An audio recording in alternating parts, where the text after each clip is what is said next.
নন্দীগ্রাম হাত থেকে বেরিয়ে যাচ্ছে শুভেন্দু, নীলাদ্রিবাবু বেরিয়ে গেছে, সেই জন্য আর তাহলে সেবাশ্রয় আলাদা করে সেবাশ্রয় করতে আরে সেটা তো মানুষের প্রয়োজনে, মানুষের আবেদনে, তাই তো বলেছেন অভিষেক যে সেখান থেকে আবেদন তাকে কটাক্ষ করেছেন শুভেন্দু আজ। কিন্তু আমার প্রশ্ন হচ্ছে নীলাদ্রিবাবু, নন্দীগ্রাম তাহলে বিজেপির হাত থেকে, শুভেন্দুর হাত থেকে বেরিয়ে গেছে ইতিমধ্যে?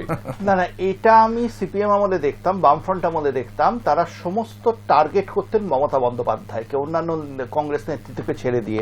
তৃণমূলেও দেখা যাচ্ছে সমস্ত টার্গেট হচ্ছে শুভেন্দু অধিকারী। এই টার্গেট হওয়ার ফলে কি হচ্ছে, শুভেন্দুর রাজনৈতিক গুরুত্ব বাড়তে থাকতে, আমি একেবারে নিরপেক্ষভাবে কথা বলছি এখানে দাঁড়িয়ে, ভাস্করদাকে স্মরণ করে দিয়ে 21টাই শেষ নয়, 24-এ 2টি আসন, ওখানে কিন্তু 2টি আসনেই ভারতীয় জনতা পার্টিকে জেতাতে পেরেছিলেন শুভেন্দু অধিকারী, যেখানে সারা রাজ্যে তৃণমূল এত ভালো ফল করেছে। দ্বিতীয়ত, মমতা বন্দ্যোপাধ্যায়কে হারানো বাংলার যে কোনো কেন্দ্রে, আর অন্য কোনো কেন্দ্রে কাউকে হারানো বাংলায় এক নয়। মমতার মতো জননেত্রী স্বাধীনতার পর বাংলায় এসেছেন বলে আমার মনে হয় না, কিন্তু শুভেন্দু যে মমতাকে চ্যালেঞ্জ করছেন এবং মমতাকে পরাজিত করেছেন, তাহলে উনি কি ভবানীপুরে দাঁড়াচ্ছেন? আপনি বলুন।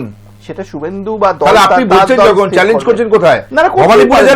দাঁড়াচ্ছেন না, এটা মেনে নিন। শুভেন্দু বলেছেন ওনার বক্তব্য, ওনার দল কি করবে আমি বলতে পারবো না। শুভেন্দু বলেছেন দল যদি তাকে নির্দেশ দেন তাহলে তিনি ভবানীপুরে দাঁড়িয়ে মমতাকে হারাবেন।